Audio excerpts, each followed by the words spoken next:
viewers, today we are going to deal with common forces in mechanics. In mechanics, we have encountered several kinds of forces.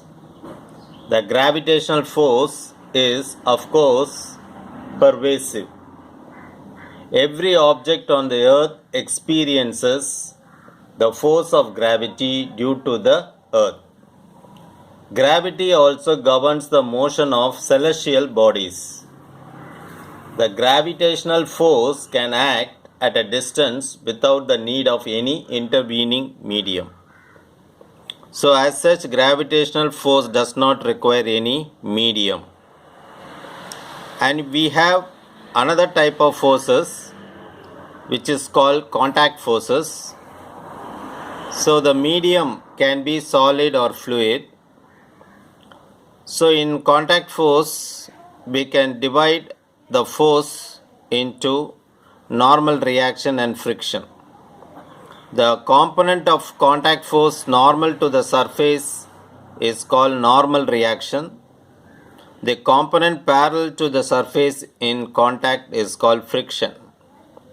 That means you have friction horizontally or parallelly and the normal reaction vertically. Okay, so examples of contact force: suppose if you want to move a very big stone, you put a small small stone here and put a lever here, and if you press in this direction, this stone will you can move this stone. That means all are in contact. The hands, the lever, the wedge and the solid stone, all are in contact. So this is an example of contact force. Suppose if you want to lift a body from ground using a crane, so all are contact. The body, the string, everything, the iron string, the framework, iron framework, everything is connected together. So this comes under contact force. So if I say contact force, it can be solid or it can be fluid. Fluid in the sense it can be liquid or gas. And we deal with very close parameters, very small parameters, very small forces also we must take into account. Air resistance. That means if you ride a bicycle and the direction of air is an opposite, then you have to give additional force to overcome that air resistance. Suppose if you are driving a bicycle and the direction of wind is also along the direction of bicycle, then both the forces gets added together to give the resultant.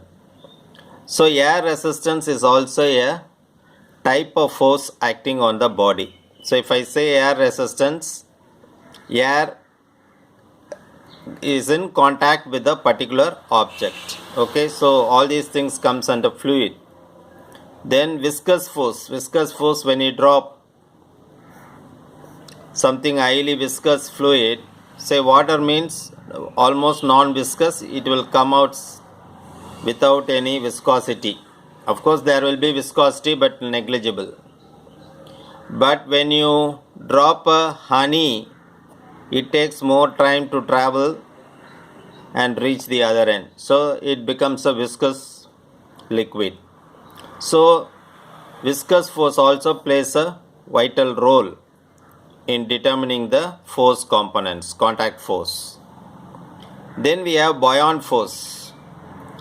Buoyant force is nothing but, say in a water, if you immerse a solid,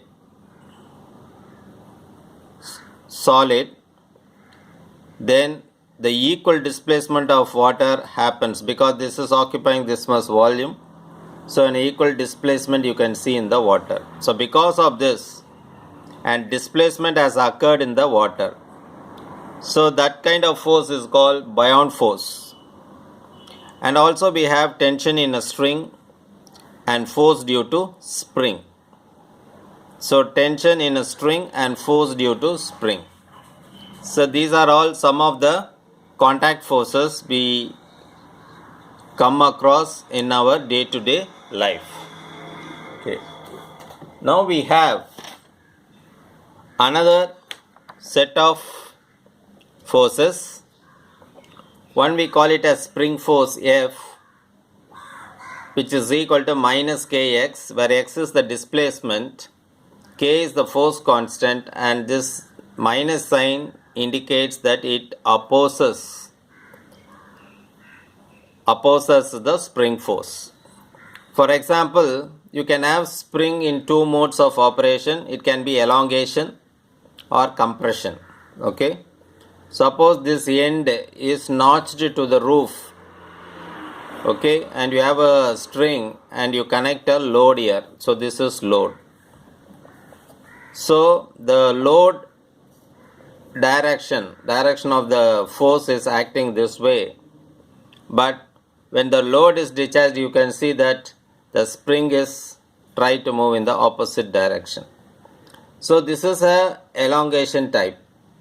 Okay, but when you go for compressive, if you have a spring like this, you are applying force F1 this side and F2 this side. So both are compressing and the spring will be compressed. Okay, it will come like this.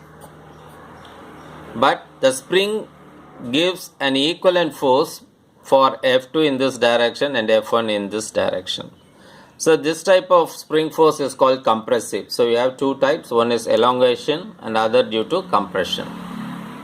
Generally, the restoring force in a string is called tension. If you consider a string, a straight wire, a string, whenever you connect a load, so vertically if you connect a load, the restoring force, when you release the load, there will be a restoring force in a string is called tension. So the restoring force in a string is called tension. See, generally we have come across four different types of natural forces: gravitational forces, electromagnetic forces, and weak and strong nuclear force. So as far as mechanics is concerned, mechanical movement is concerned, laws of mechanics is concerned, laws of motion is concerned, only we are going to deal with gravitational and electrical forces. If I say electrical forces, it includes electrical and magnetic forces together. So these are all comes under mechanics. Okay, whereas weak and strong nuclear force we have seen in the very beginning of this course itself. This happens within the atomic structure, and this is out of consideration as far as mechanics is concerned. But when you go into the study of weak and strong nuclear force, you are going to many principles will be involved in dealing with strong nuclear force and weak nuclear force. So many laws and other things are involved while evaluating these types of forces. So as far as present, while we deal with mechanics, laws of motion, we are going to deal only with gravitational and electrical forces. So that's all about, you must know about the common forces in mechanics. What are the different types of forces? How it is executed? What is friction? What is the normal reaction? What is the tension in a string? What is the viscous force, viscous fluid, air resistance, buoyant force, and spring force? Okay, with this short introduction of common forces in mechanics, hope you have understood this topic. Thanks for watching. Nandri.